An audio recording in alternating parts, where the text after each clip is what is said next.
altamente tecnificada, porque você tem que olhar o que você tem no seu solo, você tem que olhar o que você tem naquele pó de rocha. E aí sim, ver quantas toneladas a ser aplicado. Então, é tudo muito bem feito, um arranjo extremamente eficiente. Éder, o palco é seu, 30 minutos, com muita honra.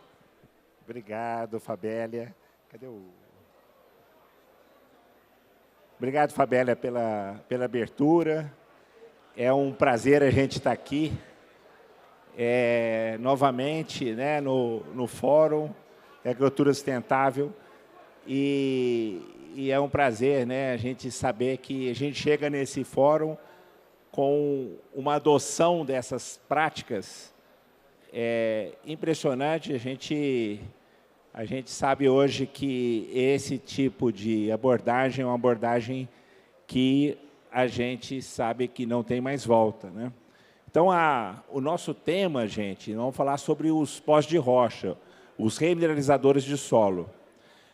E aí, esse aqui é uma síntese, ele é diferente das palestras que eu tenho feito, que é uma síntese justamente para a gente desenvolver os próximos passos em relação ao manejo desses insumos, que é justamente que princípios que nós temos em relação à composição química, composição mineralógica e a granulometria desses insumos no manejo da fertilidade do solo. Bem, eu sou Éder Martins, eu sou pesquisador da Embrapa Cerrados, trabalho nesse tema desde o final da década de 1990, e a Embrapa Cerrados é exatamente, dentro da Embrapa, a pioneira nesse tema. Então, vamos fazer aqui um resumo do que a gente vai falar. Vamos ter uma introdução, falar dos efeitos diretos desses insumos, que é basicamente 3 tipos: a correção do solo, fornecimento de nutrientes e formação de novas fases minerais. Vamos apresentar em seguida uma proposta de classificação dessas fontes silicáticas. São 5 grupos de agrominerais silicáticos, dessas fontes silicáticas. Vamos falar dos efeitos indiretos, que a partir dos efeitos diretos, nós temos efeitos indiretos que acontecem no sistema. E esse está ligado à atividade biológica, ao sequestro de carbono e na eficiência de uso de nutrientes. E, no final, vamos apresentar uma síntese sobre esses conceitos que a gente apresentou na palestra. Então, dizendo que tem os fatores do próprio insumo, os fatores sistêmicos, e isso gera os efeitos diretos e os efeitos indiretos nos nossos sistemas. Então, vamos falar aqui na introdução. O que é agromineral, gente? É qualquer matéria-prima derivada de rocha que a gente utiliza para fazer manejo da fertilidade do solo. Quer dizer, na realidade, todos os nutrientes que a gente utiliza no manejo da fertilidade vêm de uma rocha, excetuando o nitrogênio. Todos os outros vêm de alguma rocha. Nós chamamos isso de agromineral, esse tipo de insumo, a matéria-prima. E nós podemos classificar em função do ânion. Então, a gente tem cloreto, sulfatos, carbonatos, fosfatos, boratos e silicatos. Nós temos esses 6 grupos de agrominerais diferentes que vêm de algum tipo de rocha. E essa classificação é muito importante a gente olhar que a gente tem, sempre está ligado a alguma base, cálcio, magnésio ou potássio, essas fontes, né, esses agrominerais. Então, a gente tem fontes que são muito solúveis, fontes que têm solubilidade baixa e fontes que têm muito baixa solubilidade em água, como é o caso dos próprios silicatos. E nós vamos falar dos silicatos. Então, a gente tem que olhar primeiro para a questão do solo, que é a base da agricultura. E como é que o solo é formado? A partir das rochas. As rochas são as mães dos solos. E quando a gente olha para a composição das rochas, vocês estão vendo nesse quadro que a metade das rochas é feita de oxigênio. 25% é feito de silício. Aí nós temos em torno de 8% de alumínio, 5% de ferro e os outros elementos, menos de 10%. E quando você olha para o solo, que é derivado dessas rochas, você vê lá, continua sendo importante oxigênio, mais da metade. Você tem mais silício, você aumenta a quantidade de alumínio e tem todos os outros elementos que tem, considerando os solos médios do nosso planeta. E as estruturas que estão esses minerais são de dois tipos. O tetraedro de silício é o silício rodeado por 4 oxigênios, e o octaedro de alumínio, que é o alumínio rodeado por 6 oxigênios. Aí a gente entende por que tem tanto oxigênio, tanto no solo como nas rochas. É justamente por causa dessas estruturas básicas. E aqui a questão da formação dos solos. Tem um processo de intemperismo que começa com a rocha aflorante, e ela vai evoluir e vai gerar minerais secundários, e esses minerais secundários começam com argilo-minerais 2:1, depois 1:1, e depois os óxidos hidróxido de ferro e de alumínio. Isso aí é todo o processo que acontece. Os solos agrícolas tropicais, na sua grande maioria, estão nesse extremo de alto intemperismo. Quando a gente olha para essa questão da carga superficial, é muito importante a carga superficial do solo. Então, quando tem o solo muito jovem, eu tenho uma alta capacidade de troca de cátions, que eu tenho cargas que são negativas. E quando o solo é mais evoluído do ponto de vista de intemperismo, ele passa por uma porção que é muito rico em argilo-minerais 1:1, e aí você tem uma baixa carga superficial, até chegar nos óxidos hidróxido de ferro e de alumínio, que o predomínio das cargas são positivas. E é exatamente essa sequência que a gente mostrou da evolução do intemperismo dos minerais. E a gente simplifica, quando faz manejo de fertilidade do solo, a gente simplifica a tabela periódica em alguns elementos. Então, a gente está olhando aqui à direita, né, você tem lá os macronutrientes, considerados macronutrientes, nitrogênio, fósforo e potássio, magnésio, enxofre e cálcio, e os micronutrientes, indicados embaixo. E, claro, o hidrogênio, carbono e oxigênio. Mas, quando você vai para a tabela periódica, você vai ver ali vários elementos que são ampliados além desses, e, na realidade, a gente tem vários elementos que a gente nem sabe qual é a função. Vou dar o exemplo agora do vanádio. Tem já muita pesquisa sobre a questão do vanádio. Onde que a gente está aplicando o vanádio nos nossos solos, né? Então, a gente tem que pensar isso de forma mais global e pensando que a gente pode ter insumos que a gente pode aplicar esses elementos traços também. Quando olha para os agrominerais silicáticos, que é justamente o que eu vou comentar aqui, a gente tem, na realidade, 2 tipos. Um primeiro tipo, que é considerado na legislação como fertilizante natural, e o outro tipo, que são os remineralizadores. Os remineralizadores, eles são regulamentados pela legislação e eles têm características de condicionadores de solo. Eles aumentam a CTC, aumentam o pH do solo, diminuem a perda de nutrientes, estimula a atividade biológica do solo, e tem uma coisa que diferencia os condicionadores dos remineralizadores. Somente os remineralizadores formam novas fases minerais. Isso é único dos remineralizadores. E tem a legislação. Essa legislação foi construída a partir de uma pesquisa sistemática feita no Brasil, a partir dos congressos de rochagem, dos 4 edições dos congressos de rochagem, desde 2009. Essa legislação foi construída a partir desses congressos, com iniciativas da pesquisa brasileira, e muito robusta essa regulamentação. E a gente tem que pensar sempre em soluções regionais, que é exatamente a discussão que é feita através aqui do Grupo de Agricultura Sustentável. A gente tem... Desculpa, gente, um pouquinho. Aqui. Eu queria esse aqui. Não estava saindo certo.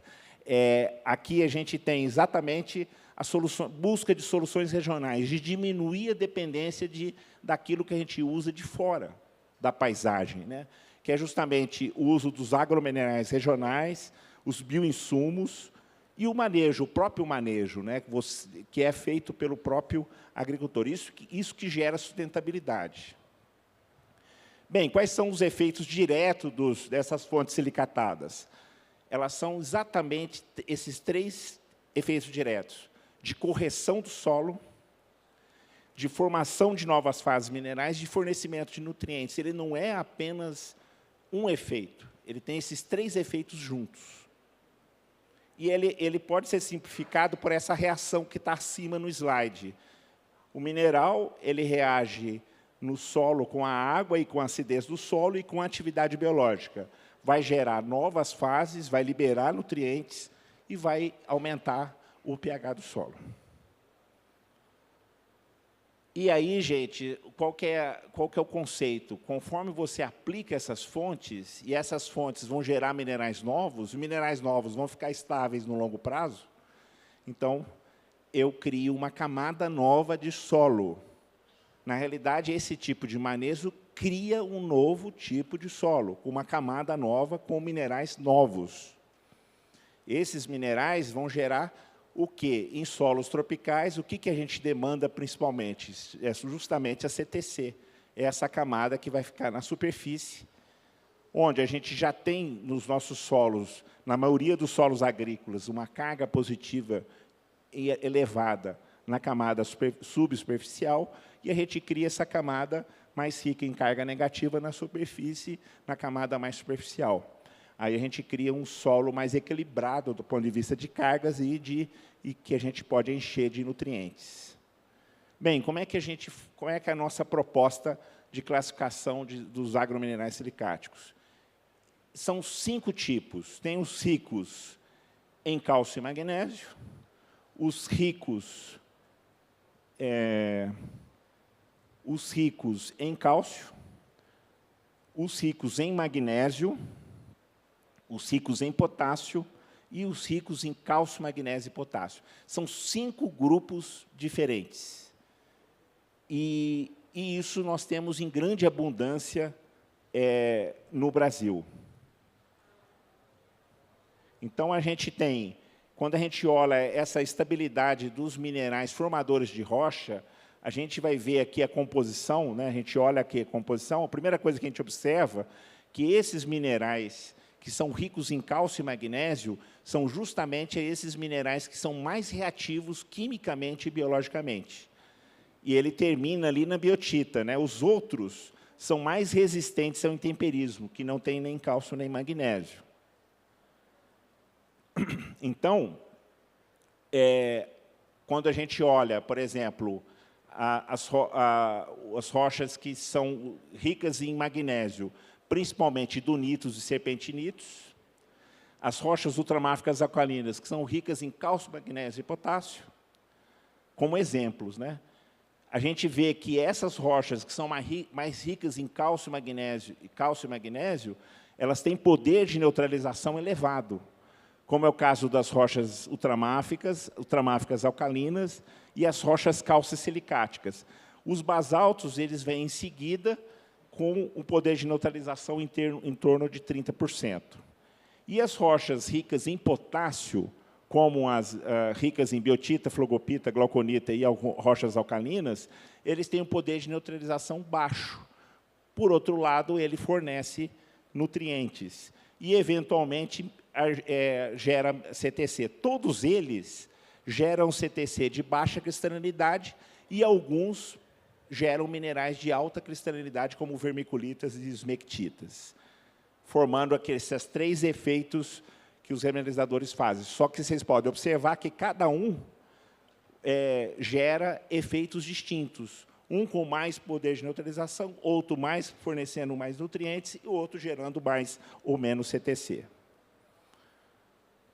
E aqui, dando um exemplo, a relação do biointemperismo, porque se são fontes que são insolúveis em água, então eu preciso de um efeito do sistema para que eles tenham a reação. Então, o biointemperismo ele é essencial para a eficiência.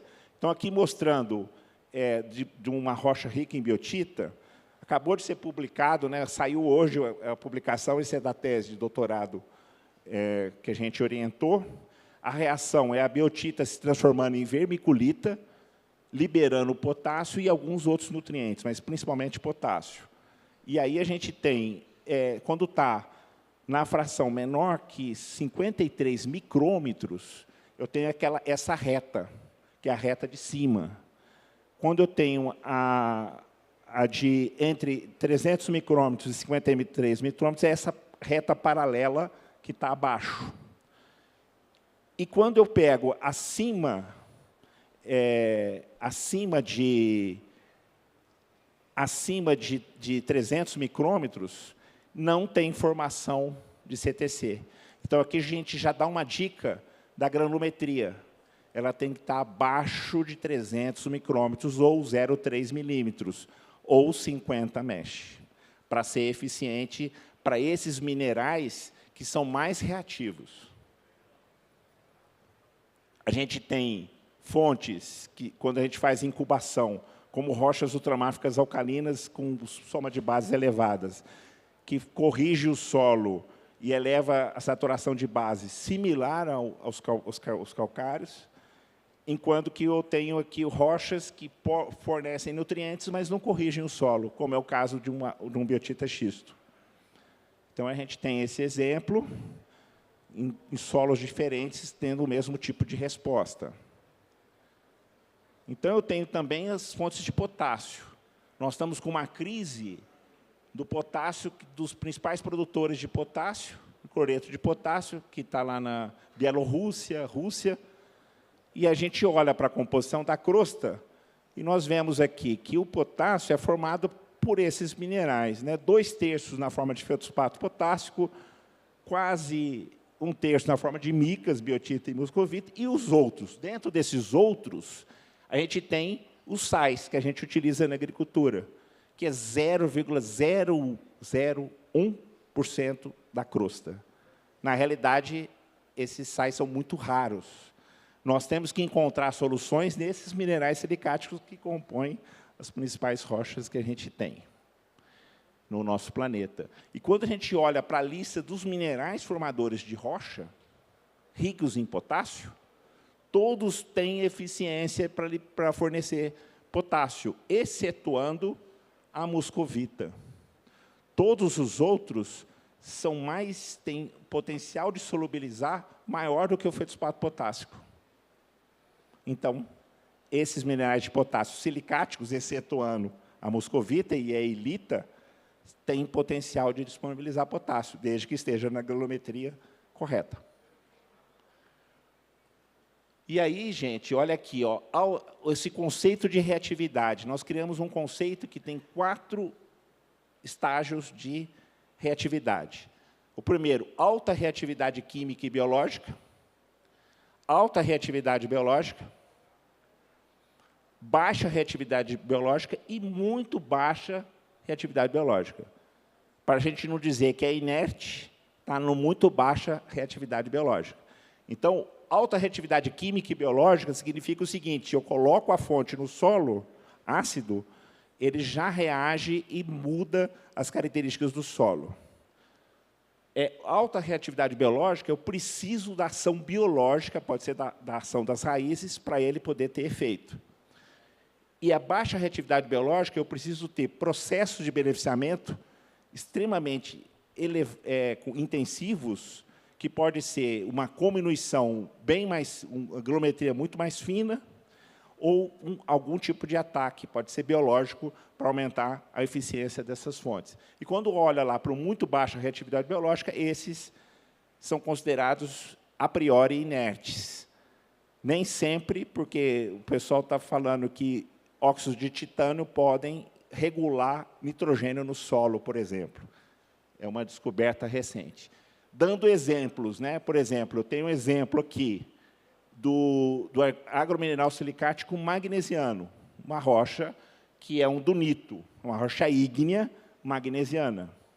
Então, a gente olha aqui, ele tem dois grupos, alta reatividade química e biológica e muito baixa reatividade biológica. Vocês podem observar que a soma dos minerais de alta reatividade química e biológica compõe 84,5% do material. Então, eles são extremamente reativos. Está dentre as rochas mais reativas existentes. E aí a gente pode estimar, inclusive, a disponibilidade de nutrientes que você tem dessa rocha. Outro exemplo, um agromineral silicático rico em cálcio, magnésio e potássio. É o caso do camafugito intemperizado, que tem em Minas. Então, a gente tem aqui alta reatividade biológica, baixa reatividade biológica e muito baixa reatividade biológica. Vocês podem observar que mais do que 50% está no conjunto de alta reatividade biológica, baixa e alta reatividade biológica. Então, aqui a gente tem tanto a disponibilidade de nutrientes, como a questão desses minerais que já fornecem CTC, como as esmectitas, que compõem esse tipo de material. E uma coisa que é importante aqui, desculpa, é o fósforo, por exemplo. Esse tipo de material é rico em fósforo, é uma rocha silicática que tem bastante fósforo relativamente alto.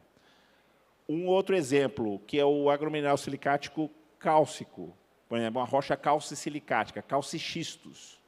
Então, aqui, qual que é eu tenho aqui alta reatividade química e biológica, então eu tenho ali dolomita e calcita. Eu tenho uma rocha silicática que tem carbonato.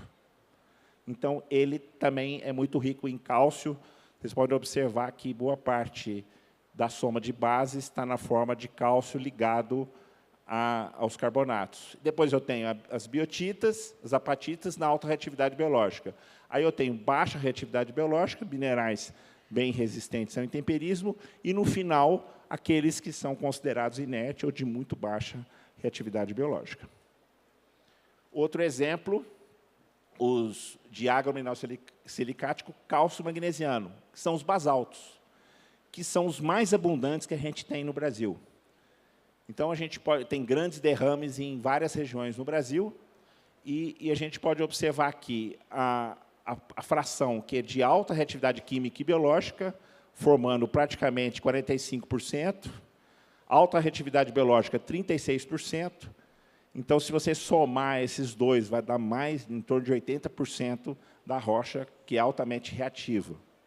Depois, o baixa reatividade biológica e muito baixa reatividade biológica, em torno de 12%. Então, isso tudo é importante para a gente estimar a reatividade e o comportamento dessas fontes. Vou dar dois exemplos de fontes de potássio. Então, esse aqui é um mica-xisto. Ele tem, de alta reatividade biológica, tem em torno de 41%, baixa reatividade biológica, 25%, e tem lá em torno de 30% de minerais de muito baixa reatividade biológica. O que a gente tem que realçar nessas rochas é justamente o potássio na forma de biotita, o magnésio na forma de clorita, o cálcio na forma de oligoclaso e da apatita. O potássio no microclínio, que é o feldespato potássio da moscovita, é de liberação lenta.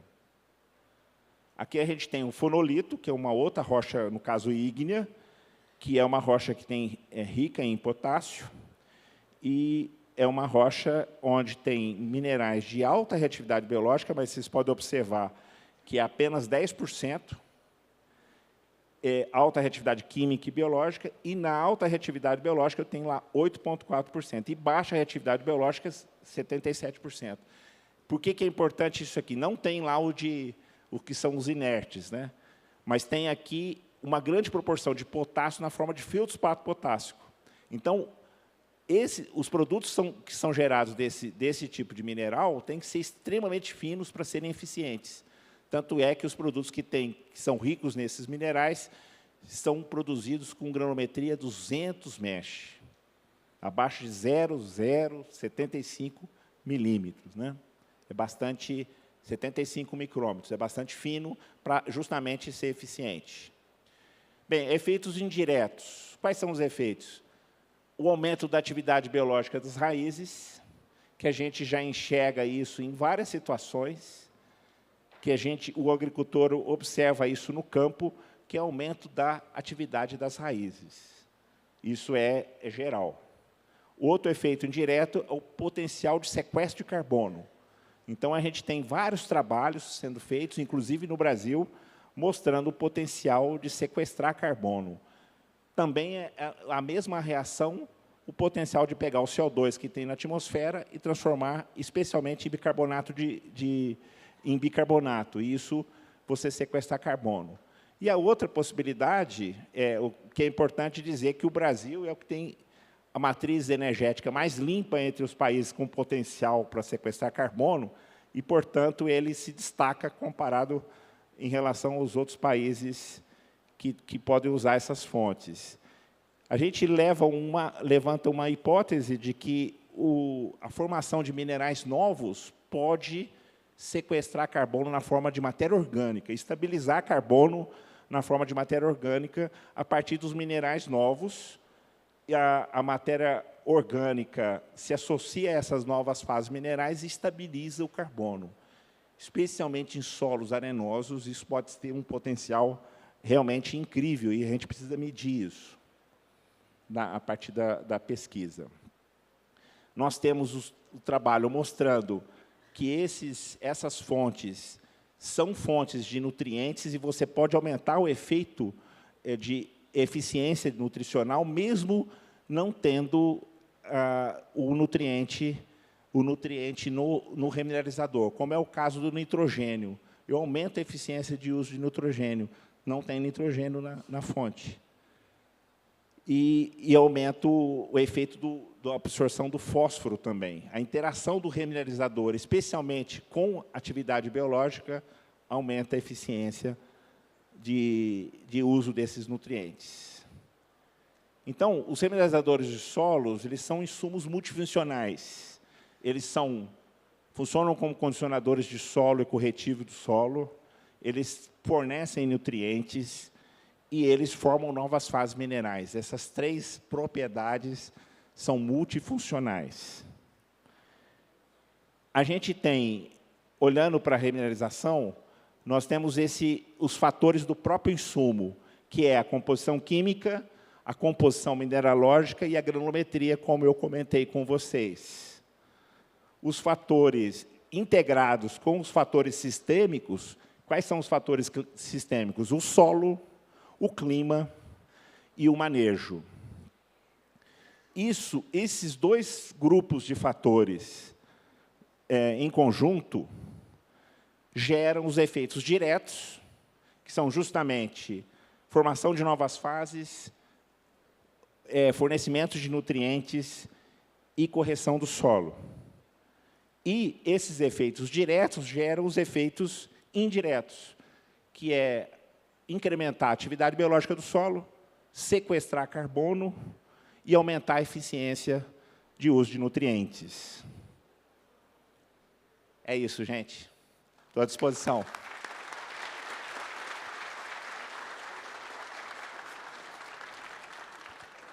Eu quero só fazer um lembrete aqui, que o pessoal da Abrefem me pediu, é porque, na realidade, eles subiram ao palco uns minutinhos antes, e, naquele instante, o código, o QR Code, não estava ainda no ar.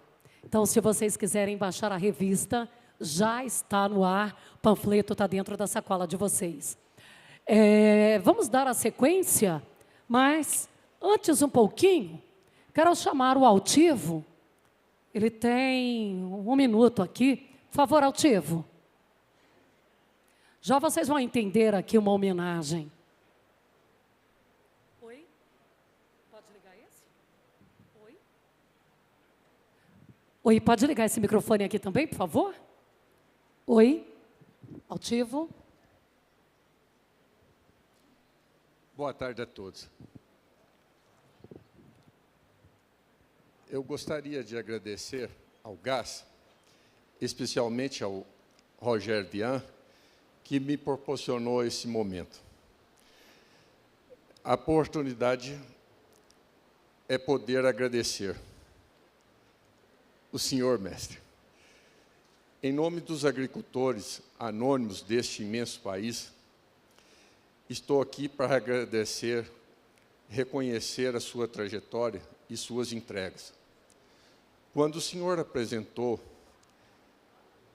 esse tal de remineralizador, muitos te criticaram, o que eu compreendo. Eu próprio, fazendeiro, minerador, tinha dificuldade de entender. Mas como o senhor continuou firme, com segurança e firmeza, hoje, mestre, seus ensinamentos revolucionaram a agricultura do país. Quando seu pai, Benedito Martins, nos deixou, eu rezei para ele e pedi se ele podia deixar um pouquinho da sua sabedoria comigo. Pois eu busco deixar no mundo uma família tão bonita como ele deixou. Muito obrigado por estar entre nós.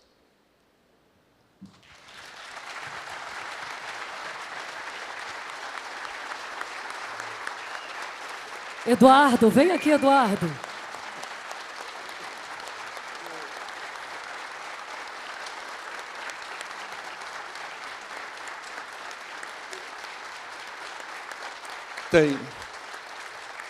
Tem 60 dias que eu tentei fazer uma coisinha que sintetizasse um pouco do seu ensinamento. Eu preparei, mas infelizmente aconteceu um acidente, depois você vai saber, e esse símbolo não pode estar aqui, mas você pode tentar explicar um pouco? Ele, como quem é da mineração, tentou fazer o retrato do Éder na pedra. Não deu muito certo. Aí, fez na madeira. Ô, mano, sobe aqui. Fez na madeira, deu certo. Fixou a madeira com o retrato numa pedra. E está com Edson, né? O Edson é o irmão, teve um derrame e não pôde estar aqui hoje. Então, não terminou de chegar. Mas, na dúvida, sim, para não deixar passar batido, me presta aqui, por favor, Éder. Veio a fotografia e aqui está escrito, e é o que está lá na base de pedra, de rocha. Mestre Éder, seus ensinamentos estão revolucionando a agricultura em nosso país. Obrigado por tudo. Altivo, agosto de 2022.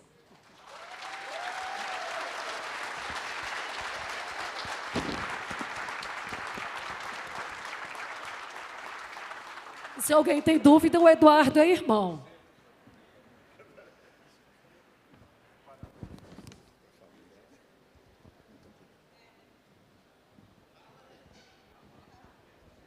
Quer falar sobre isso?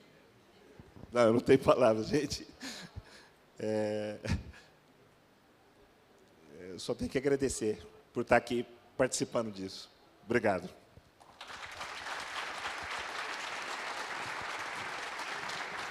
Bom, com emoções à flor da pele, continuamos aqui, porque nós ainda temos mais palestra, tá?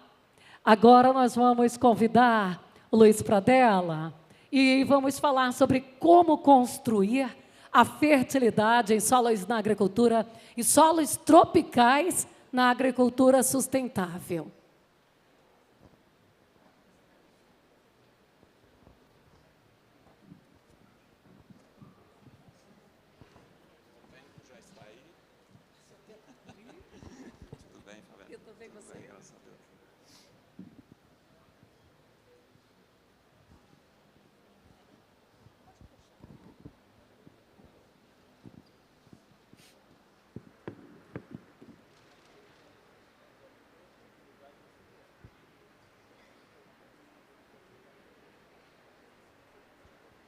Boa tarde a todos.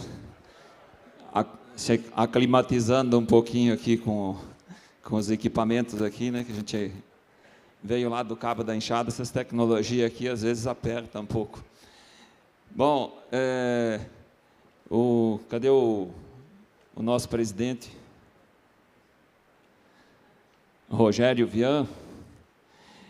Rogério, em seu nome, né, que você é o presidente do GAS, aí, muito obrigado pelo convite para poder estar aqui compartilhando um pouco do nosso trabalho.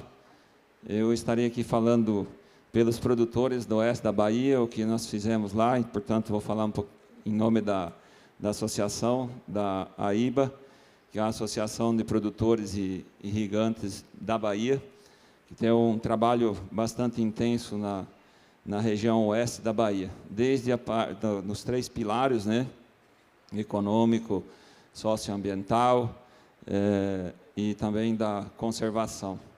Então, nos próximos minutos aí vamos estar discorrendo um pouco sobre o oeste da Bahia. Esse tema também foi sugerido aí, construir essa fertilidade, né? Então, nós vamos ter uma parte aí da nossa apresentação que vai ser um tanto pesada, eu diria assim, até para quem trabalha o sistema de plantio direto, mas tem horas que é necessário fazer algum tipo de cirurgia mais profunda, aí, mais invasiva, né, para construir realmente numa velocidade maior essa fertilidade e poder ter os resultados esperados em termos de safras mais homogêneas, né, ou, enfim, tentar o máximo possível manter as médias de produtividade na propriedade mais homogênea possível, nos anos que chove muito, nos anos que chove normal e nos anos que chovem de menos. Então, o que a gente vai procurar mostrar aqui é um trabalho desenvolvido, nosso objetivo sou natural do oeste do Paraná, de Palotina, estamos produzindo no oeste da Bahia desde o ano 2000, com o início da nossa abertura de área lá. Aí está a AIBA, uma associação fundada no ano 1990, com mais de 1.300 produtores rurais. Aqui temos o mapa do Brasil, temos a Bahia, temos o oeste da Bahia, né, para nós nos localizarmos aí. E essa, eu gostaria de dizer para os senhores que a principal imagem que eu vou mostrar, de todas as que eu vou mostrar, para mim essa é a principal. Porque aqui, como os senhores podem ver, está de leste para oeste, da divisa do Tocantins, ou de Goiás, ou de Minas Gerais, pendendo até o Rio São Francisco, que é à direita, e são os volumes de chuva que caem lá na região. Então, quando iniciamos o sistema de plantio direto lá no Paraná, na década de 90, se falava muito que lá era muito difícil de produzir biomassa, palha, raízes, porque o solo era argiloso, né? Chovia o ano inteiro, tinha problema com geadas e tal. Aí, quando chegamos lá na Bahia, disse que era muito difícil produzir palha lá, porque chovia pouco e o solo era arenoso. Então, aí eu não entendi mais nada. O resultado é que a gente conseguiu fazer plantio direto no Paraná, em solo de 70%, 80% de argila, e estamos conseguindo fazer lá na Bahia as nossas propriedades entre 23% e 35% de argila. Tá? Mas chamar a atenção que a maior área de produção do oeste da Bahia, ela varia aí de 1.600 a 1.000 milímetros de chuva, 1.100 milímetros de chuva, se concentrando aí de meados de outubro, a início de novembro, início da chuva, até o mês de abril, podendo se estender até maio. Obviamente que todos os meses do ano já choveram lá na Bahia. Porém, tem anos que não chove em julho, outro ano que não chove em agosto e tal, mas todos os meses tem registro, em algum ano tem registro de chuva.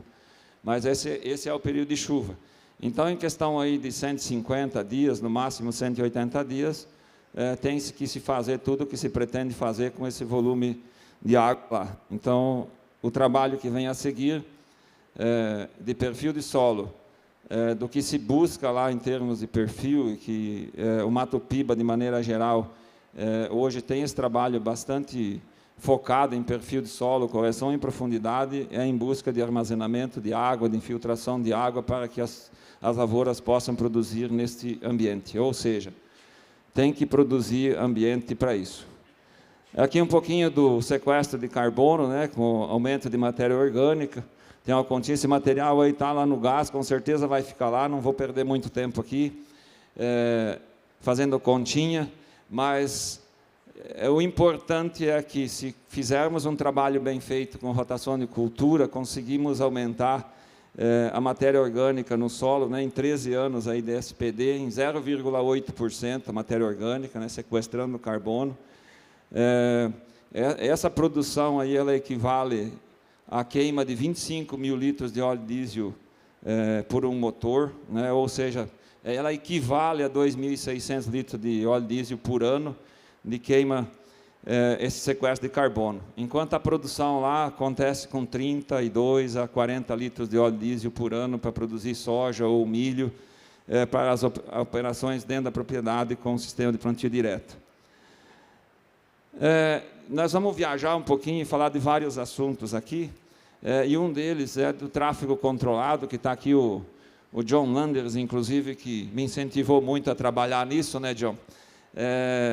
De quando não se tinha as tecnologias, as falhas que se tinha para fazer todas as operações com marcador e tal. E depois, no momento seguinte, né, ao lado direito da foto, como se tem a opção de ter piloto automático hoje, enfim, essas tecnologias, e permitem se fazer um tráfego controlado, que é o essencial, né? As nossas lavouras devem ser como hortas, onde se tem trilhas e onde se tem canteiros de produção, ou seja, a gente precisa dividir isso para conseguir melhorar a nossa descompactação de solo, né? Então, desconfigurou um pouco embaixo aí o que está escrito em vermelho, mas a gente vai chamando atenção para alguns itens, né? Desde a tração animal, são 14 vezes mais do que nós agredimos o nosso solo hoje com as máquinas, se não cuidarmos, né?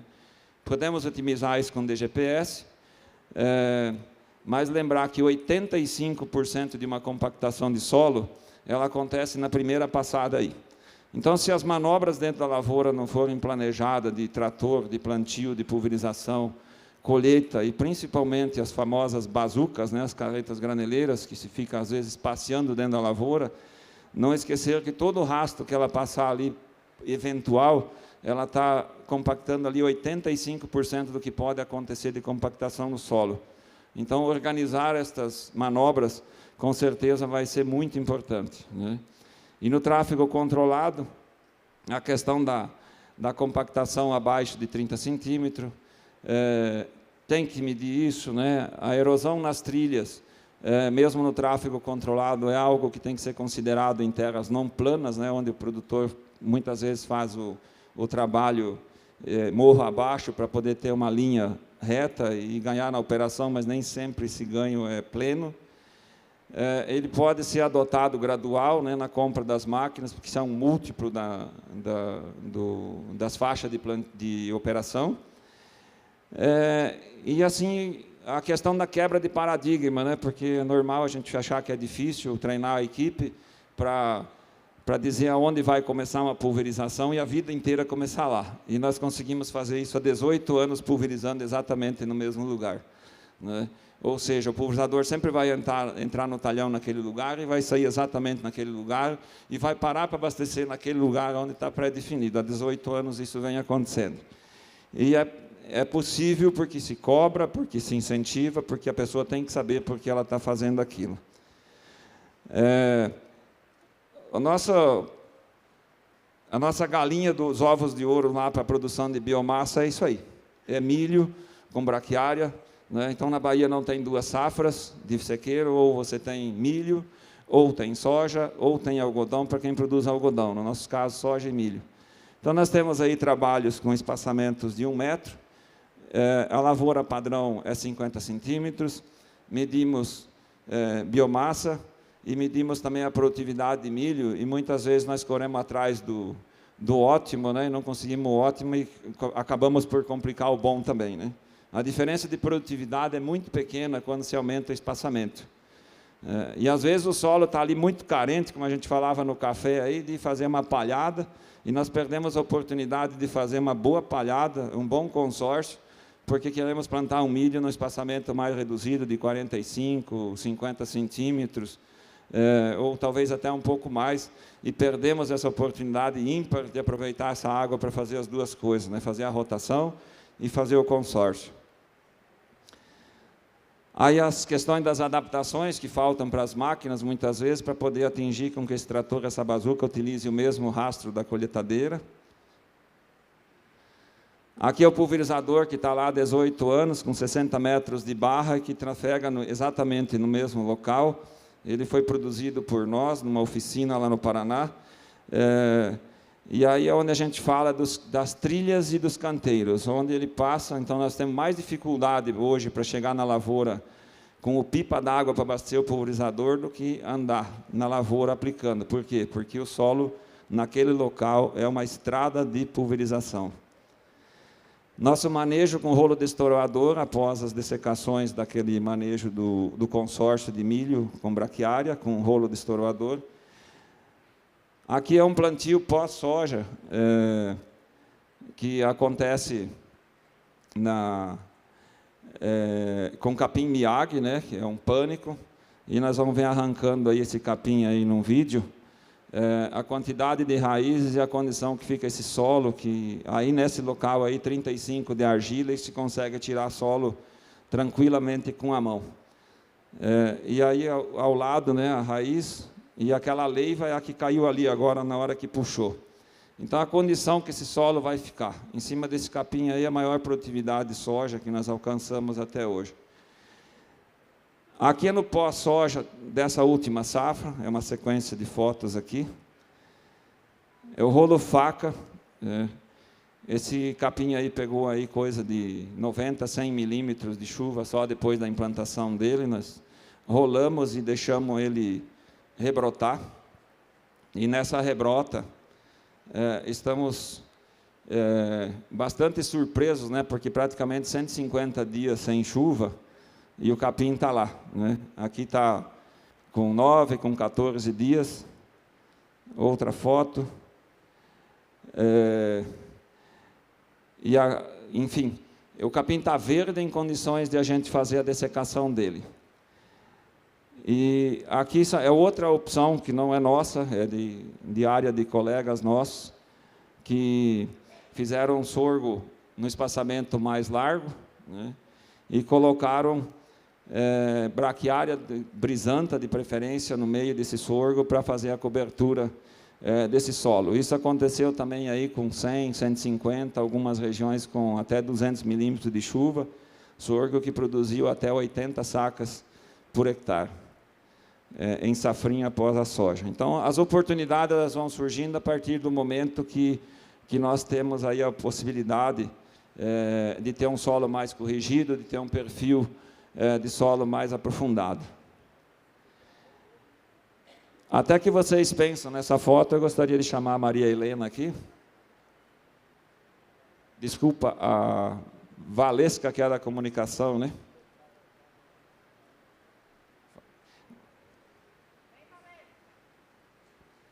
Pessoal, dá uma pensada o que pode ser isso.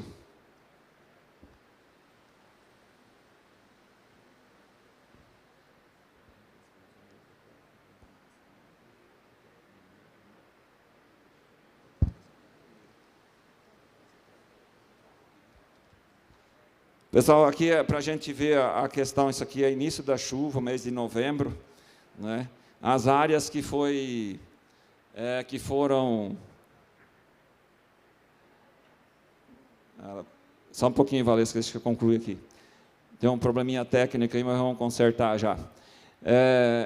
Nos solos onde foi feito o revolvimento no início da chuva, isso é na região lá no oeste da Bahia, né? E teve uma chuva aí de uns 130 a 150 milímetros, e nós vamos observar, esse branco aí não é algodão, sabe? Não é pintura, não, é água mesmo.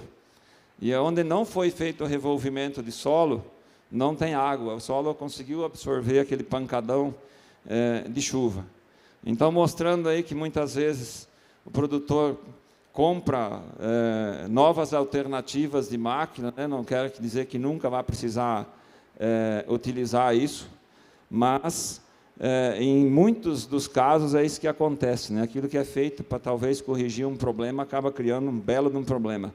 Imagina isso daqui num solo que tem um determinado declive que tinha acontecido com essa área aí. Bom, daquele capim que nós colocamos, né, vem as coberturas aí.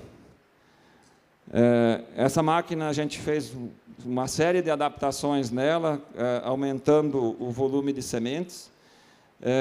Esse tanque amarelo na frente, onde vai os produtos biológicos. Essa caixa verde mais atrás, quando a gente está plantando milho, essa máquina faz o consórcio simultâneo de milho com braquiária. Né? Então, foi uma máquina que está equipada também com um sistema de alta precisão de distribuição de semente, de controle de profundidade. E assim a gente vai adaptando e ajustando as máquinas para aquilo que a gente precisa.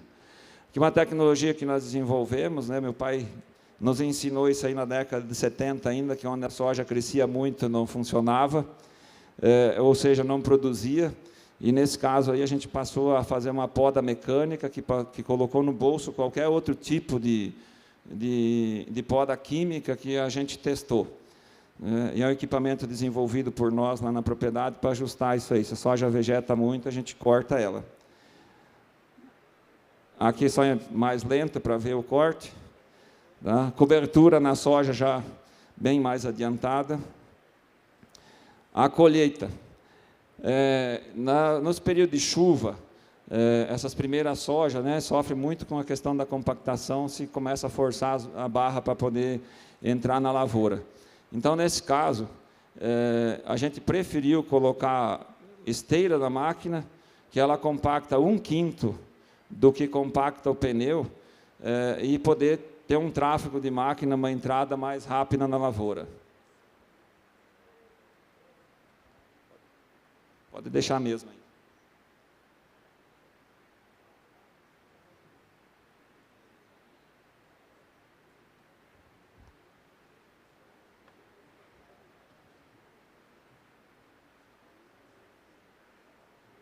Vamos ficar tranquilo que o tempo tá bom aqui, viu? Tá.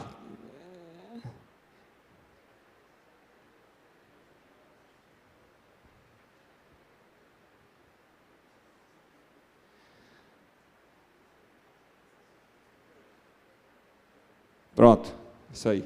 Água e vamos para frente aqui. E aqui tem que passar passo a passo, viu? Não é porque a gente não quer pular. Tá. E aí está a máquina colhendo, então, com um sistema de esteira que compacta 1/5 do que compacta o pneu. Assunto para a gente pensar também. Fica só a marca da agarradeira no solo.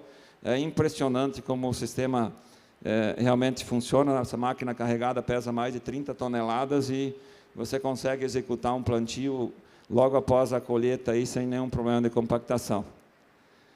E aqui começa tudo de novo nesse caso aqui, ó, né? Aplicação de calcário, problema de vento, molha, não molha, a gente desenvolveu aí o que nós chamamos de quebra-vento, né? Enorme para não interferir na aplicação da máquina, e aí a gente consegue fazer a aplicação do calcário seco e ter uma deposição numa faixa de 6 metros, né? Muito boa a aplicação nesse sentido aí. Agora sim, Valesca. Pode fazer a troca.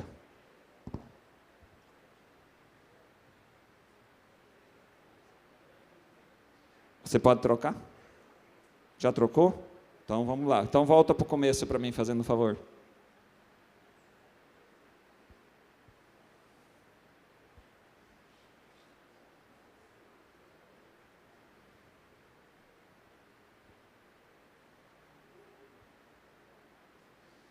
Bom, pessoal, houve só uma questãozinha técnica aqui e ficou a apresentação trocada, mas já fomos corrigidos aqui, nós vamos fazer o pedaço que não tinha na outra.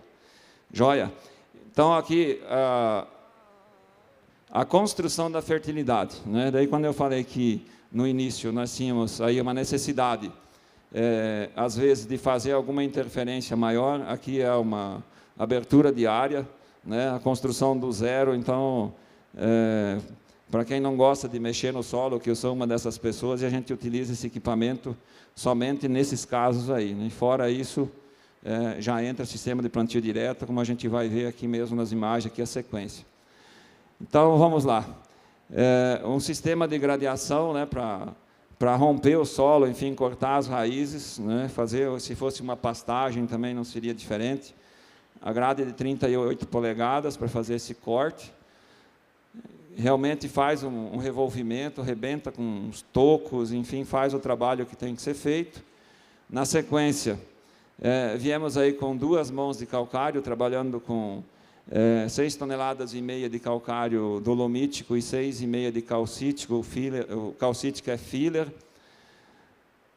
De novo, o quebra-vento aí na máquina, né? Calcário aqui já estava um pouco úmido, que era a época de chuva. Na sequência, a incorporação com grade de 42 polegadas, atingindo aí 35 a 40 centímetros de profundidade. E a nossa grata surpresa é que, depois de um período de chuva, fomos fazer coleta de análise de solo de novo para ver como é que estava, e de 0 a 40 estamos com 0 de alumínio. Então, temos um perfil produzido com 40 centímetros. Depois daquela grade, utiliza um sistema de plana, né, para nivelar bem o solo, que também melhora muito a questão das operações, né, comparar uma estrada esburacada com outra estrada.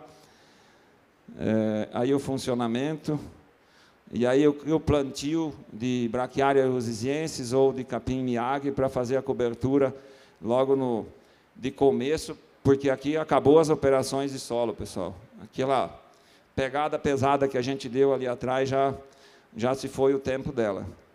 Então, aí já vem a cobertura. E a cobertura é essa aí, né? O nível de enraizamento, o nível de cobertura de solo, de proteção. Aqui foram campos de semente, de produção, aqui colheita. Essa é a resteva da braquiária, né? Depois de um período de chuva, solo coberto, solo protegido já, com perfil de 0 a 40, como nós falamos, né? Corrigido em alumínio.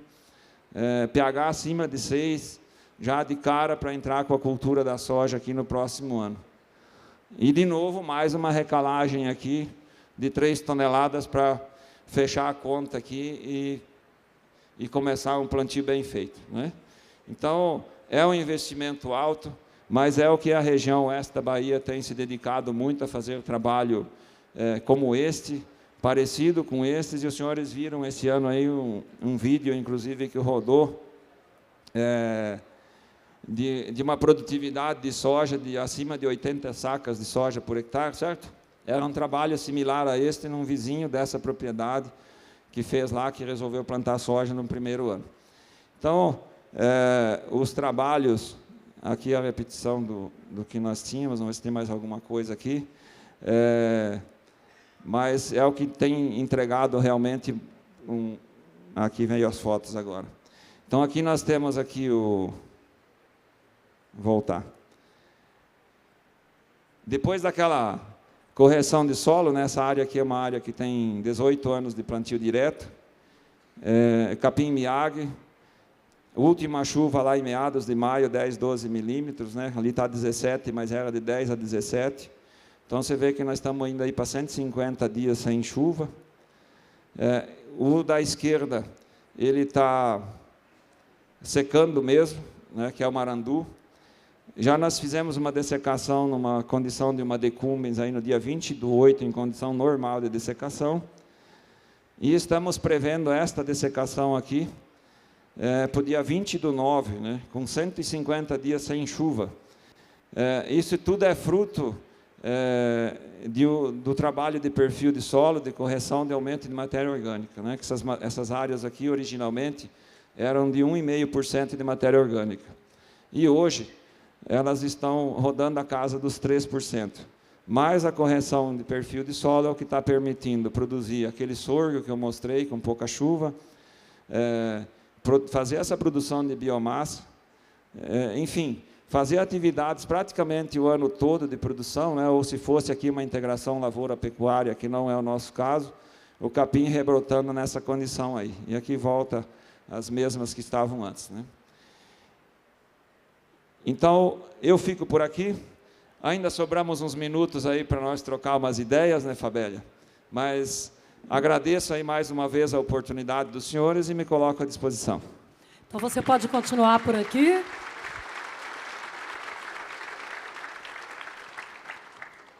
Eu quero convidar o Éder de volta. Bisão, Conrado Fioreto e o Aires Trevisol.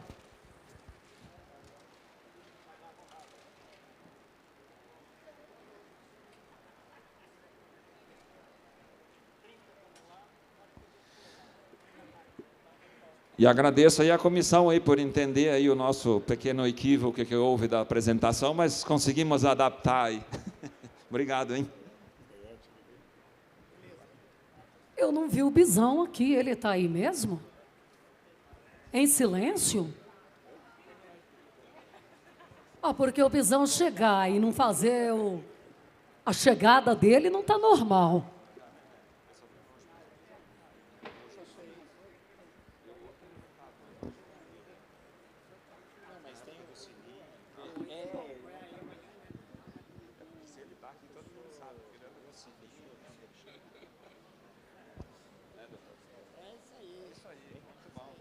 Tem o César Silveira também, desculpa, e fui eu que não chamei.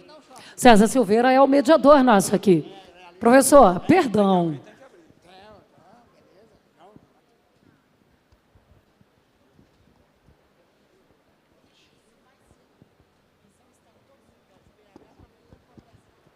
Eu sabia, eu não estou equivocada, o Bisão está na ponte aérea. Por isso, se ele não chegar fazendo o estardalhaço dele, não seria normal. Está vindo de Belo Horizonte ainda. Professor. Obrigado. Boa tarde a todos. Eu vou me apresentar aqui rapidamente, para os que não me conhecem.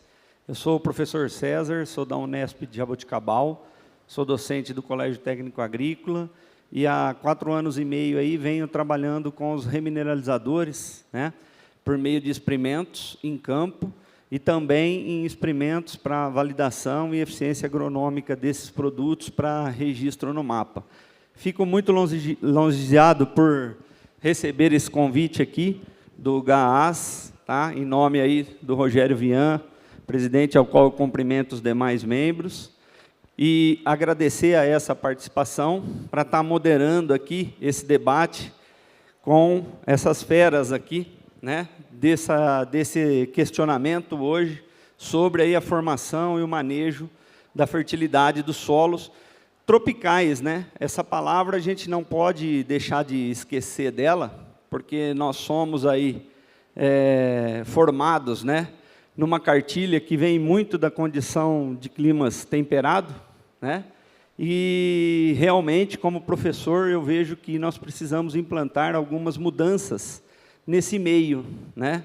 E faz-se importante a ideia da adição, talvez, de uma nova disciplina, né, doutor Éder?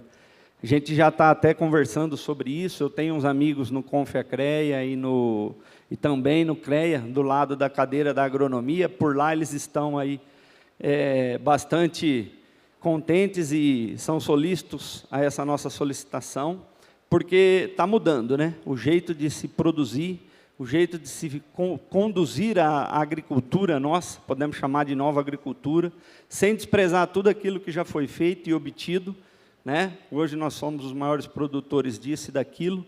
Então, sem mais delongas aí, eu agradeço novamente.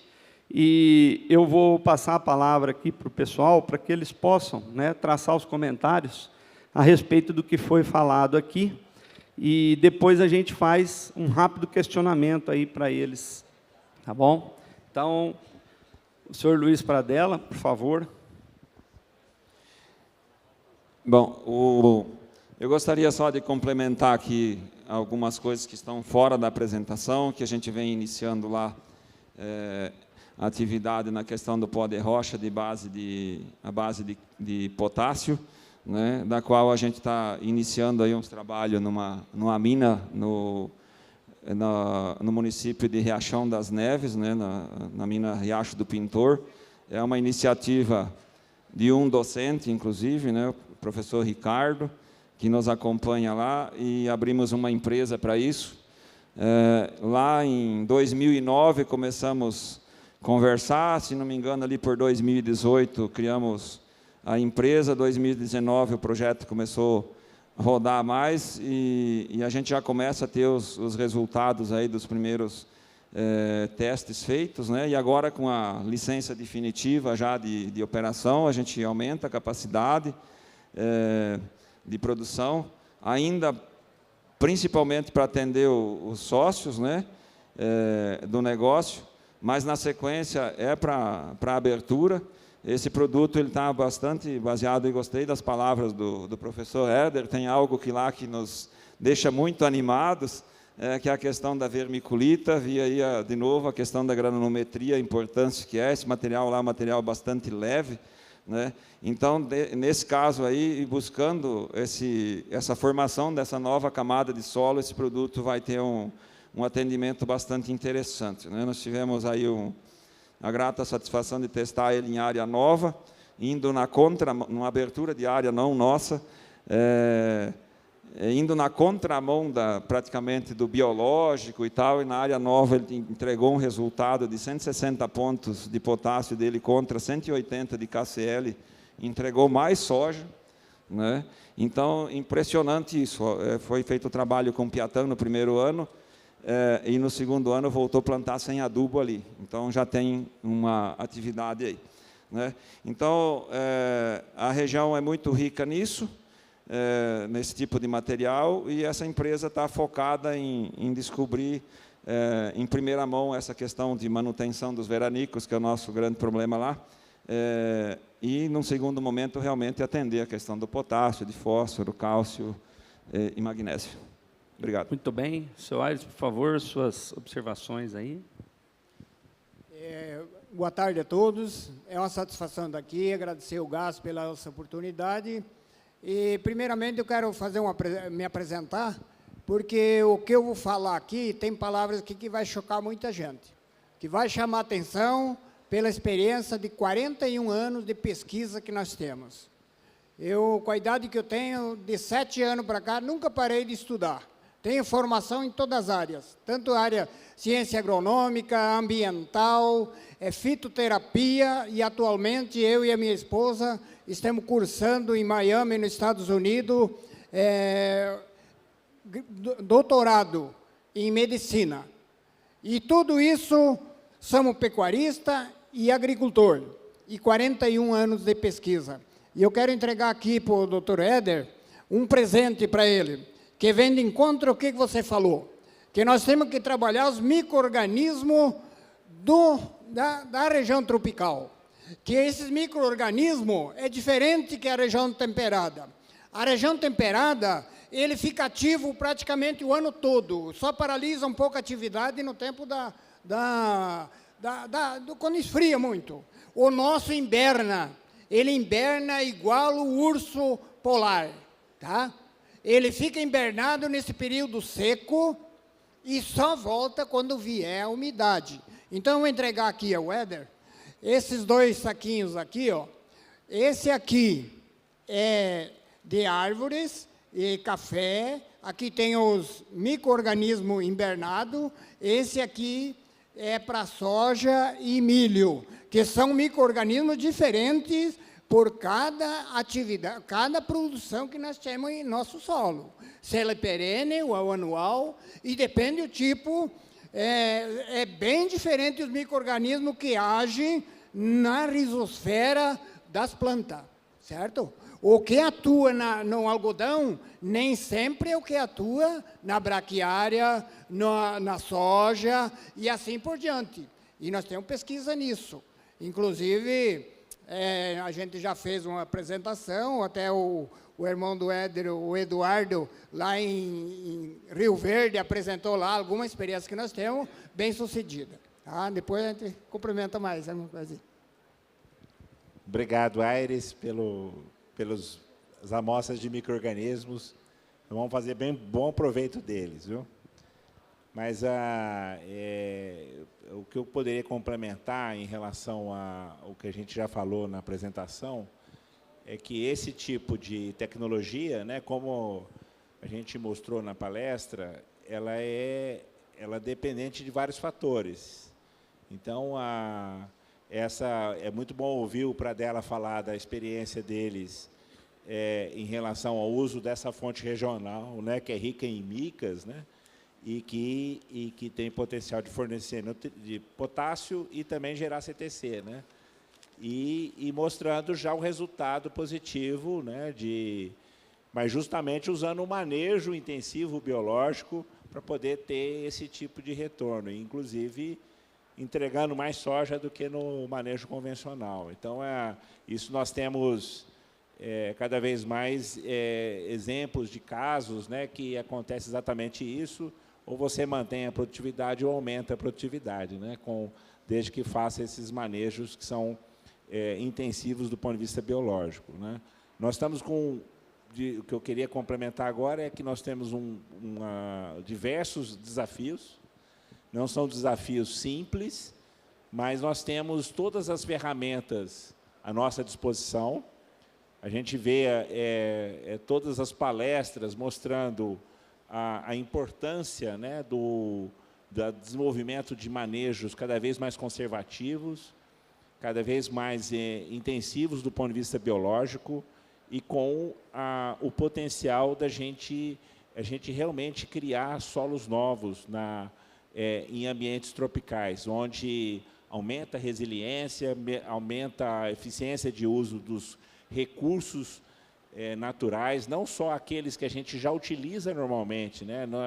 Ninguém aqui é contra os insumos que a gente já utiliza, a gente não deve abandonar nada.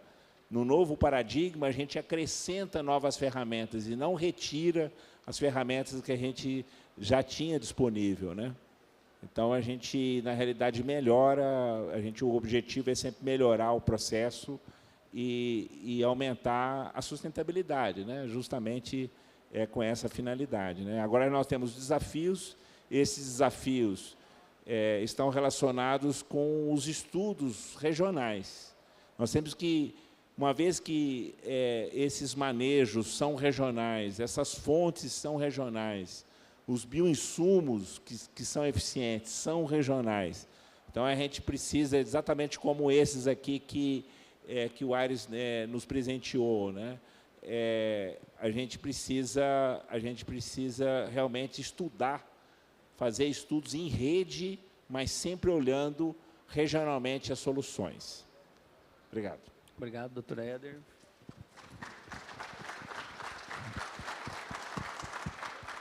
Por favor, Conrado. Boa tarde, pessoal.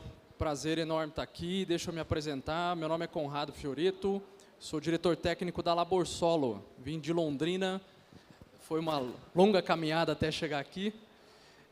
Mas estamos aqui, prazer enorme estar aqui. Que coisa maravilhosa, estava conversando com ela, auditório lotado. E assim, eu queria comentar como é que eu caí um pouco nessa história, porque, veja, eu sou engenheiro agrônomo, então, no mundo do laboratório, você está muito acostumado com a química. Química, física, química, física. E, de repente, em 2018, o mestre Ivo Frari me liga e fala, olha, vai ter um curso em Brasília, 2 semanas intensivas, sábado, domingo, inclusive, e daqui 30 dias, você tem que assistir 64 horas aulas em vídeo nesses 30 dias, depois participar dessas 2 semanas. Isso era uma sexta-feira, ele falou, só que você tem que dar a resposta na segunda. E o curso era sobre biologia de solo, era o curso da Elaine Ingham, que participou lá, a primeira turma lá em 2018. E aí, eu falei, quem que é essa Elaine Ingham? E comecei a olhar, e biologia daqui, a gente é acostumado com, falei, bom, o que eu vou fazer?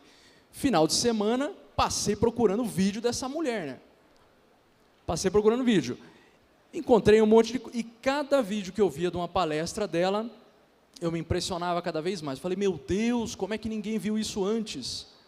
estava tudo aí, a informação, e a gente lá na química, na física, vendo que algumas coisas já não eram mais explicadas pela química, e principalmente pela química, né, porque a física também ficou um pouco para trás em termos de diagnóstico, né. Então, segunda-feira eu liguei para ele, vou fazer esse curso, vamos lá. E aí, a partir desse momento, foi que então abriu a cabeça, ou eu diria, não é que abriu, explodiu a cabeça, e esse mundo biológico entrou, as coisas começaram a fazer sentido, né? A gente já tinha muitas informações. Se colocar nitrogênio na soja, não nodula. Se exagerar no fosfato solúvel, me corrija, não... Pô, a gente já sabia dessas coisas, mas não ligava os pontos, né? Então, aquilo abriu a mente. A partir desse momento, a gente virou um pouco a chave e falou, não, esse caminho é sem volta. E desde então, que eu tenho a grata satisfação de poder participar de eventos como esse, ter essa equipe fantástica aí do gás, que promove todo esse movimento, e são os loucos, né, que testam as coisas, porque antes desse negócio já chegou o remineralizador lá. Chegava esse negócio de pó de rocha, eu falava, que pó de rocha? Isso é insolúvel. Como assim? Tá maluco? Pó de pedra? Acho que todo mundo passou por isso, né? E hoje a gente vê, a gente conversa muito com o Ed, a gente está desenvolvendo algumas coisas em termos de diagnóstico, né, juntos, porque qual que é o nosso papel, então, nesse negócio, né? Como laboratório, eu diria o seguinte, o nosso papel é fazer o diagnóstico certo, na hora certa, no local certo, para você usar o que você tem que usar. E você racionalizar custo, essa é a função, né, do diagnóstico. O Dr. Fernando Penteado tem aquela frase célebre dele que fala que o Brasil, como é que é? O Brasil é um país onde as pessoas acham muito, observam pouco e medem praticamente nada. Então, é ou não é verdade? Ainda mais agora com rede social, todo mundo acha tudo, né? Então, a gente está aí com diagnósticos dá para medir, estava comentando com outro colega agora no intervalo, dá para medir tudo que vocês imaginarem, no solo, na planta. E agora, com esse tema de remineralizadores, eu falei para ele, você tava tranquilo o negócio, né? De repente ele me aparece com esse negócio de remineralizador, ai meu Deus do céu, mais isso agora. Toda semana liga a gente lá, perguntando sobre remineralizador. Então, eu falei, pô, nós vamos ter que dar um jeito de medir esse negócio. Porque vocês viram, tem 5 grupos de remineralizadores. Então, quer dizer, é sempre bom todos eles, sempre, quanto maior a dose para o resto da vida e para qualquer cultura? Então, não, da mesma forma como os outros insumos, deve ter o seu posicionamento mais correto, mais racional, afinal, o pó de rocha não é de graça, né? Então, para auxiliar esse posicionamento, que eu acho que vem coisa muito boa pela frente aí, tanto em diagnóstico de solo, umas coisas bem diferentes, para a gente avaliar esse potencial. Mas, de qualquer forma, sem dúvida alguma, é uma revolução, né? Até puxando a Ana Primavesi, tem uma frase interessante também, que diz que os solos tropicais têm que ser pobres, no sentido de que não é interessante que eles tenham muitos nutrientes em solução, porque os ciclos de secamento, molhamento e secamento, quando o solo seca, se você tiver sal lá na solução, ele puxa a água para ele e não deixa a planta absorver. Então, para a planta conseguir absorver água, mesmo em condições mais secas, a água tem que estar num estado mais livre no solo. E para isso não pode ter muito soluto.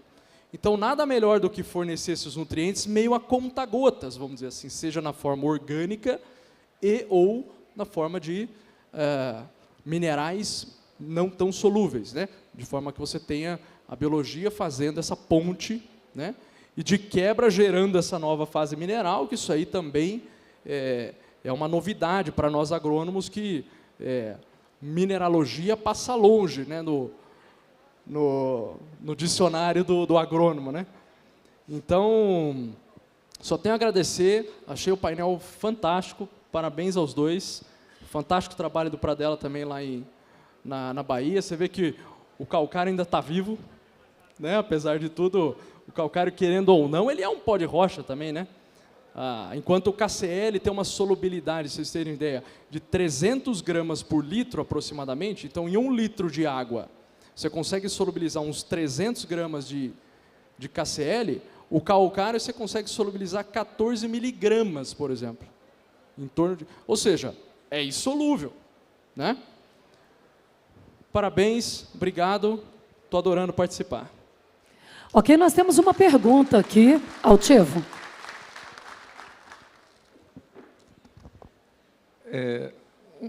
Uma das coisas que eu gostaria de melhorar no pó de rocha, eu acho que nós todos gostaríamos de melhorar, é o tempo da disponibilidade dele.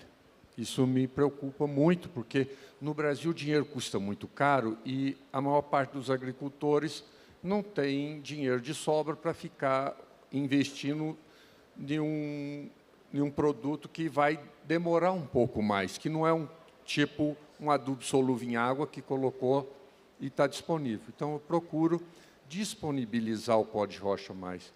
E fiz algumas experiências, e isso gerou uma pergunta que eu gostaria de fazer para vocês. Quando eu faço a compostagem, quando eu coloco o pó de rocha na compostagem, a minha compostagem acelera o processo e eu termino a minha leira mais cedo. Eu acredito que em função da atividade biológica. Um amigo me falou que colocasse o pó de rocha na ração do gado. Eu procurei em toda a minha região uma fazenda que pudesse colocar, que quisesse colocar pó de rocha nos minerais no coxo para o gado. Ninguém quis fazer. Eu comprei gado F1 Angus Nelore e passei a colocar. Sabe o resultado que aconteceu? Eu tenho gado gordo em prena seca e fere a bunda do meu gado, está ferindo a bunda de tão gordo, em prena seca.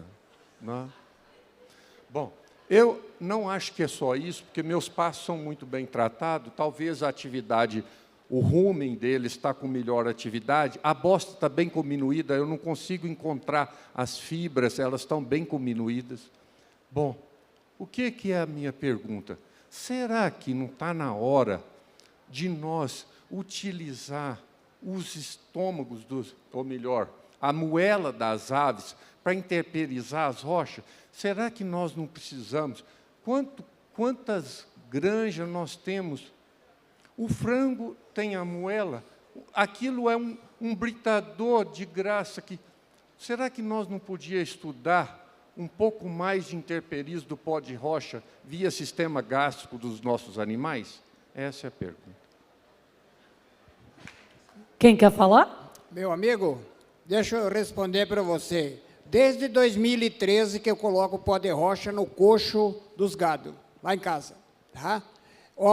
Excelente, 70% ou mais da economia do sal mineral, mas não é pela economia financeira, mas sim pelo benefício que traz. Aí você mistura um amido junto, uma quirela grossa de milho, então o grão do milho, e o gado come, e aí aquilo ali multiplica os micro-organismos no rumo do gado e vai para o campo, a sua pastagem vai melhorar 100%. O efeito do pó de rocha na lavoura, rapidinho, o senhor tem, dentro de 30 dias já está funcionando.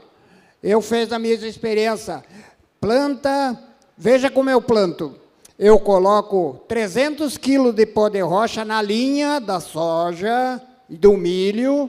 Eu coloco 100 quilos ou 150 quilos de farelo de arroz para ativar os micro-organismos que tem no solo, para ficar junto com o pó de rocha na linha. E quando o solo é muito degradado, eu coloco 100 quilos dessa terra aqui, bioativada, e planto. Você colhe soja de 90 sacos de soja por hectare. Eu já colhi isso em Mato Grosso até 117. Tá? Então, é muito fácil, desde que você coloca na linha, você alimenta os organismos que tem no solo, ou então bioativa, e eles vão fazer o trabalho nos minerais, aí no pó de rocha, imediatamente, e já transfere para a planta. Tá ok? Muito bem. Doutor Éder, por favor. É excelente essa experiência do Aires, né? E eu vou falar um pouco desse potencial da integração de fontes orgânicas com essas fontes regionais, minerais, né? Então, a gente, cada vez mais, nós temos fontes orgânicas da agroindústria e nós temos fontes orgânicas até do tratamento de esgoto. E que a gente tem um potencial enorme de não só nutrientes, como a própria matéria orgânica. O problema dessas matérias orgânicas é que elas precisam ser processadas, e a melhor forma de processar é pela compostagem. E aí você estabiliza a matéria orgânica, você estabiliza os nutrientes, e isso beneficia o sistema. O desafio que tem é você fazer essa integração. Quando você, o que a pesquisa está mostrando, né? A gente tem orientação de trabalhos, de tese de doutorado nesse tema, e a gente já tem alguns trabalhos publicados, mostrando que, quando você integra, é exatamente o que você observou, Tivo, que acelera o processo de compostagem e outra coisa, aumenta, inclusive, o sequestro de nitrogênio do composto. Esse foi um dos primeiros resultados que a gente obteve, a gente fez fazendo o balanço nutricional, aí mostrando que parte dos nutrientes são liberados mais rapidamente pelo processo de compostagem, e o nitrogênio, que não tem no remineralizador, mas tem no composto, ele aumenta em relação à entrada de nitrogênio original. Então, você tem trazendo nitrogênio da própria atmosfera. Você tem micro-organismos que fixam nitrogênio no processo de compostagem quando estão em conjunto com esses pós de rocha. Então, nós temos um potencial muito grande disso, porque são duas fontes abundantes que estão perto das áreas agrícolas. Então, a gente tem que pensar realmente em soluções para aumentar esse tipo de integração. Então, tem que pensar em logística e tem que pensar nos processos de integração dessas fontes. Então, muitos agricultores e pecuaristas que fazem as duas atividades estão sendo muito beneficiados, porque quando usa esse processo, porque você diminui muito a necessidade de fontes de fora da paisagem do próprio sistema, a não ser o próprio remineralizador. Então, nós temos um mundo pela frente, porque as possibilidades são infinitas de formas de integração. Muito bom. Na verdade, né, pessoal, é da natureza para a natureza. Então, eu acho que a gente precisa realmente ter esses estudos, né? Essa parte de você fechar ciclo dentro da propriedade com o remineralizador já é possível. Nós fazemos lá composto orgânico no próprio confinamento, gado confinado, né, a mistura com o pó de rochas e depois os dejetos dos animais enquanto eles engordam lá. E depois de 90, 100 dias, você, além de ter as arrobas, você tem também as toneladas de organomineral aí para usar na propriedade. Então, o começo foi essa economia para os pecuaristas, e agora eles já estão se alinhando também para, além de suprir suas necessidades, também passar a vender aí um organomineral produzido, né, dentro da própria fazenda.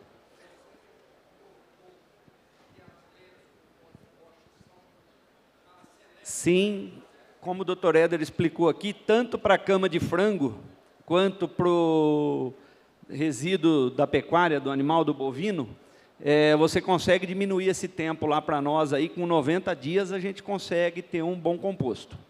Tá em testes ainda, né? Tudo que a gente faz lá tem uso próprio também, mas a gente trabalha experimentalmente para poder dizer. Então, são muitos dados. Hoje estive conversando com o pessoal aí, e eles, por que você não publica, por que não traça ainda essas diretrizes, né? E é também um questionamento que eu faço para vocês, quais são os desafios aí do uso de remineralizadores, e se vocês pensam ou observam alguma ferramenta para a gente sistematizar esse uso. Aí vocês fiquem à vontade, se quiserem, aí, quem quiser responder. Eu vou começar aqui a resposta. Na realidade, o que a gente precisa fazer, né? Nós temos vários sistemas de manejo que a gente tem, que são praticados, né, em todas as regiões, né? Então, nós temos que entender como que os remineralizadores eles interagem em cada sistema e em cada região. Então, como a gente mostrou na palestra, a gente tem os fatores que são intrínsecos dos remineralizadores, dessas fontes, né, dos 5 grupos, cada um tem uma característica diferente, química, mineralógica e granulométrica, e tem os fatores que são sistêmicos, que são as condições de solo, as condições climáticas e o manejo. Então, na realidade, nós temos múltiplas possibilidades de interação com essas fontes. Então, o grande desafio que nós temos é realmente desenvolver manejos que sejam sustentáveis e como que a gente faz a transição. Porque a gente, muitas vezes, e a gente já vê isso na prática, tem agricultores que utilizam a adubação solúvel junto com as fontes de baixa solubilidade, e isso pode ser uma transição ou pode ficar no longo prazo. Depende de como que isso acontece lá em relação com esses fatores.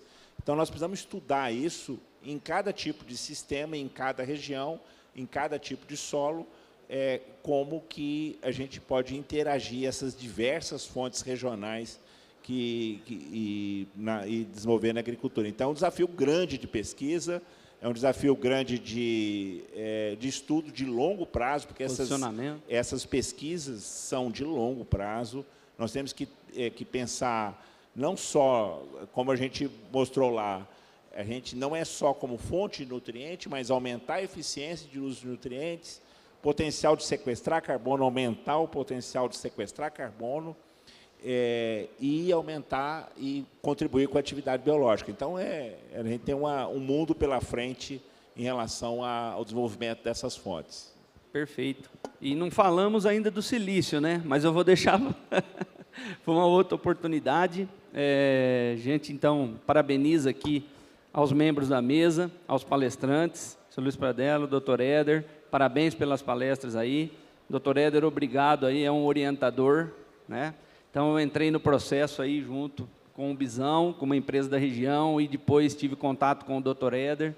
Auxilia muito aí nas dúvidas que a gente tem, porque aquela disciplina de mineralogia, realmente, eu fiz com carinho, mas precisa rever bastante coisa e agora estudar melhor aí, né? Então, agradecer a todos, a paciência de vocês aí, né? E encerramos aí esse dia. Eu passo a palavra aí, Fabélia, para você, nos encerramentos, e agradecer a todos. Sim, por favor. Eu queria só avisar vocês que eu trouxe mais um pouquinho desses organismos que estão hibernados, e amanhã, na hora do sorteio, né, Fabiela, a gente vai fazer o sorteio. Vamos fazer esse sorteio agora? Oi? Vamos fazer esse sorteio agora? Não, deixamos porque nós temos que condicionar ele ainda, porque eu não quero judiar eles e nem despertar eles, porque eles estão dormindo, entendeu? Certo. Então, nós temos que ter esse cuidado.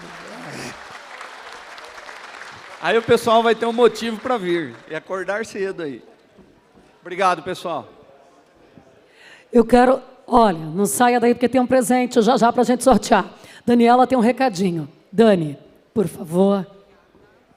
Obrigada, pessoal. Boa tarde. A gente teve um convite do Sebastião Pedro, da Embrapa Cerrados, que vai ter um happy hour para vocês. E, caso vocês estiverem disponíveis, podem se dirigir ali na casa da Embrapa, aqui no PGT, na Expo Abra. E também uma visita de um colega nosso, que também é agricultor, é produtor de orgânico, viu a gente aqui, conheceu esse movimento, e ele convidou também para ali no Sebrae degustar ali da produção orgânica no stand, na casinha do Sebrae aí para conhecerem, tá? Obrigado. E eu quero agora...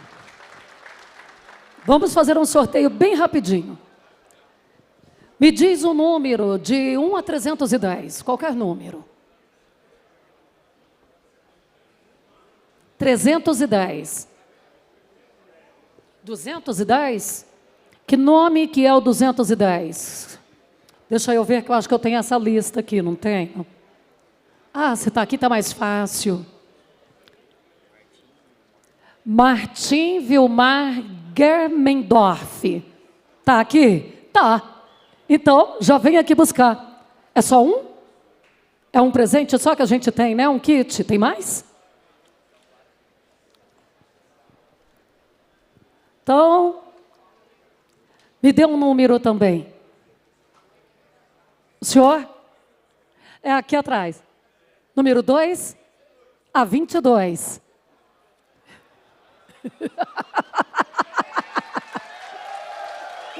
Ele pediu o número 22. Não se fala de política aqui. Ângelo Brizotto. Não é o número dele, não, né? Ângelo Brizotto, tá aqui. Hã? Tá no palácio? Então, vamos para outro número. Você estava para falar o número? Pode falar. Então, 222.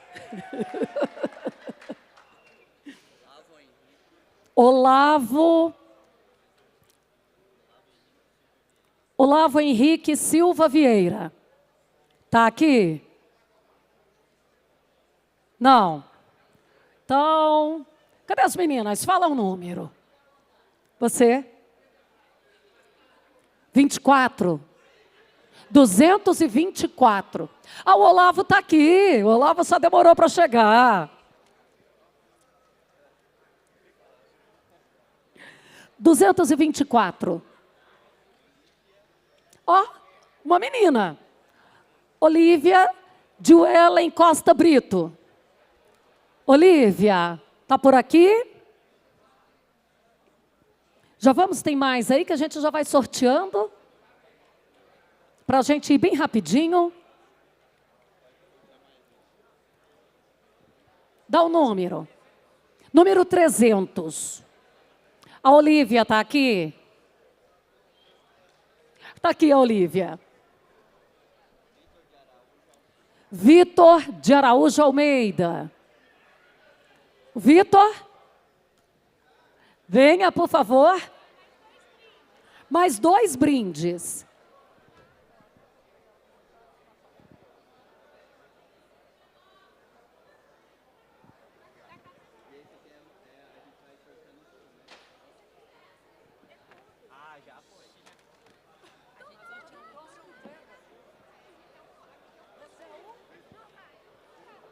Vitor.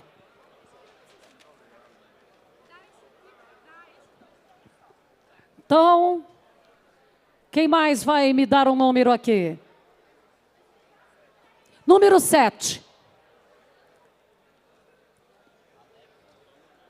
Alex Antônio Moura. Está por aqui? Já vamos para mais um número que o Alex Antônio Moura, enquanto ele chega aqui. Não sei, eu não ouvi ainda. Número 100.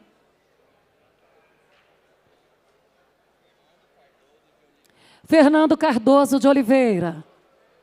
Está aqui? Então, Fernando,